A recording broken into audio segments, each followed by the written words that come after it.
Baby care centre आग पर सूत्रों के हवाले से एक बहुत बड़ी खबर बताने जा रहे हैं। बेबी केयर सेंटर के मालिक नवीन की तलाश अब पुलिस ने तेज कर दी है। नवीन की तलाश में पुलिस लगातार छापेमारी कर रही है। डॉक्टर नवीन के जयपुर में होने की संभावना है, जिसको लेकर यह छापेमारी की जा रही है और दिल्ली पुलिस की टीम जयपुर के लिए रवाना भी हो चुकी है।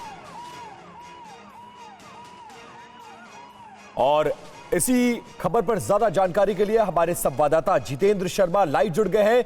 जितेंद्र, पहले भी शिकायत की गई थी, शायद समय रहते अगर एक्शन लिया गया होता तो यह कार्रवाई और यह घटना नहीं हुई होती। अब पुलिस गिरफ्तारी के लिए कोशिशें कर रही है। क्या इनपुट आ रहा है? जयपुर में छिपे होने की संभावना डॉक्टर नवीन की फिलहाल सामने आई है।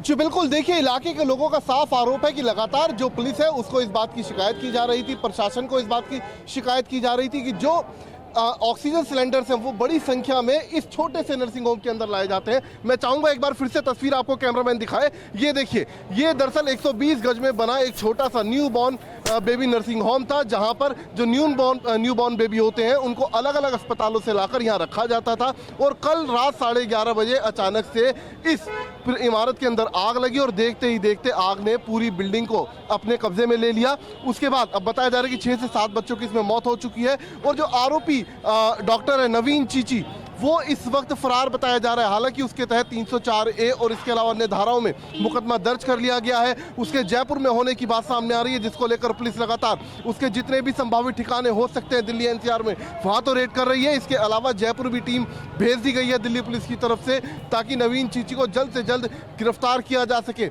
लेकिन तस्वीरें आप देखिए किस तरीके से जो पूरी इमारत है वो इस एक तरीके से मलबे में तब्दील हो चुकी है। आपको यहाँ पर सिर्फ ढांचा खड़ा दिखाई दे रहा होगा, तो आप सोचिए कि आखिरकार रात जो यहाँ मंजर रहा होगा वो किस तरीके का रहा होगा। तो फिलहाल जो मलबा है उसको हटाने का यहाँ पर काम चल रहा है। इसके अलावा जल्द फायर ब्रिगेड की एक टीम यहाँ पर पहुंचेगी ताकि ये पता चल सके आखिरकार आग लगने की वजह क्या थी। और ये देखिए, ये वो गैस सिलेंडर है, ऑक्सीजन सिलेंडर है, जिनकी वजह से एक छोटी सी चिंगारी ने विकराल रूप धारण कर लिया। और ये देखिए, इस वक्त बड़ी संख्या में अलग अलग जगहों से इन सिलेंडर को इकट्ठा किया जा रहा है। तो साफ है कि जो सिलेंडर थे, ये जो ऑक्सीजन सिलेंडर थे, ये एक बड़ी वजह इस पूरे अग्निकांड की मानी जा रही है, जो कि अलग अलग फटने के बाद अलग अलग जगहों पर इनके टुकड़े बिखरे, लोगों को नुकसान हुआ, घरों को नुकसान हुआ। और उसके बाद ये देखिए, मैं चाहूंगा कैमरामैन आपको तस्वीरें दिखाइए। देखिए, एक ये सिलेंडर है जिसमें ब्लास्ट हुआ और देखिए किस तरीके से सिलेंडर पूरे तरीके से फट चुका है और इस सिलेंडर के टुकड़ों को भी अलग अलग जगहों से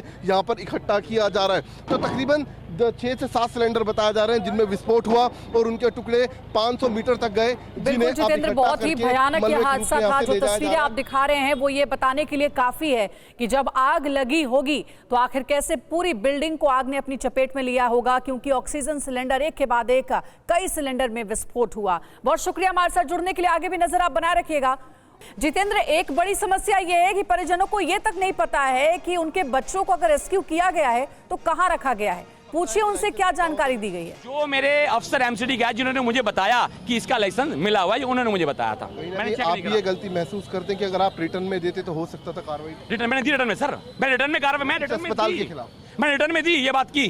तो उन्होंने कहा कि मैंने रिटर्न में कहा, जो कि लोगों ने मुझे बताया कि भाई साहब यहाँ पर रिफिल करते हैं, तो मैंने उन्हें कहा इस रिटर्न के बाद इसके साथ ही कि ये रिफिल भी करते हैं, चेक कराएं इसको। तो उन्होंने कहा सर ये रिफिल यहाँ नहीं होती, जो उन्होंने बताया यहाँ, लेकिन लाइसेंस दे रखा है दिल्ली सरकार ने, यहाँ हॉस्पिटल चल रहा है और लोगों ने बताया कि रात को चोरी छुपे करा करते थे। तो बिल्कुल ये यहाँ के निगम पार्षद हैं जिनका सीधे तौर पर आरोप है कि इस बात की शिकायत इन्होंने दिल्ली सरकार से की थी, निगम को की थी कि इस इमारत के अंदर जो 120 गज में ये यहाँ पर बाकायदा एक न्यू बॉर्न बेबी हॉस्पिटल चलाया जा रहा था इलीगल तरीके से, इसके बारे में शिकायत की गई थी। ऑक्सीजन सिलेंडर्स की रिफिलिंग की शिकायत की गई थी, लेकिन राज्य सरकार और MCD की तरफ से इस पर कोई भी गौर नहीं किया गया। और यही वजह रही कि कुछ ऐसी ही गलतियाँ या फिर कहें कुछ ऐसी अनदेखी इस विकराल रूप का कारण बन गई।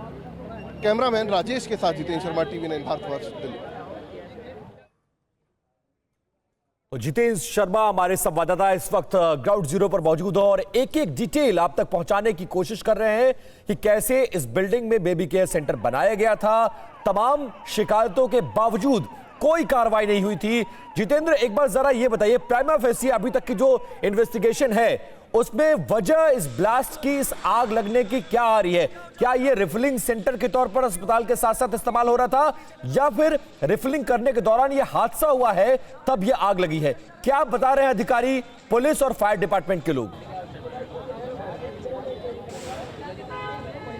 जी बिल्कुल, देखिए जो आप सवाल कर रहे हैं ये दरअसल इन्वेस्टिगेशन का पार्ट है, लेकिन शुरुआती तफ्तीश में मैं दिखाऊंगा, आपको बताना चाहूंगा। ये देखिए, जो आप ठीक इमारत के सामने ये पोल दिखाई दे रहा है, आपको बताया जा रहा है कि सबसे पहले हो सकता है इसी पोल के अंदर आग लगी हो। ये जो बिजली का खंभा है, इसके अंदर जो आप देख रहे हैं, ये ट्रांसफार्मर ऊपर स्मॉल ट्रांसफार्मर लगा हुआ है, इसके अंदर बताया जा रहा है कि हो सकता है चिंगारियां निकली हो, और उसके बाद वो चिंगारियां इसके ऊपर जो टीन शेड डली हुई थी उस टीन शेड के ऊपर गई हो, जो कि प्लास्टिक की थी, और उसके बाद धीरे धीरे उसने आग पकड़ ली हो। तो ऐसा एक अंदाजा या फिर क्या ऐसा शक जताया जा रहा है, जिसको पुख्ता करना अभी बाकी है, और उसी के लिए फिलहाल यहाँ पर ये मलबा हटाया जा रहा है, और मलबा हटाने के बाद बाकायदा यहाँ पर फायर ब्रिगेड की टीम पहुंचेगी। इसके अलावा एक जांच टीम यहाँ पर पहुंचेगी जो पता लगाई कि आखिरकार वजह क्या थी आग लगने की, क्या शॉर्ट सर्किट इस पोल में हुआ या फिर अस्पताल के अंदर।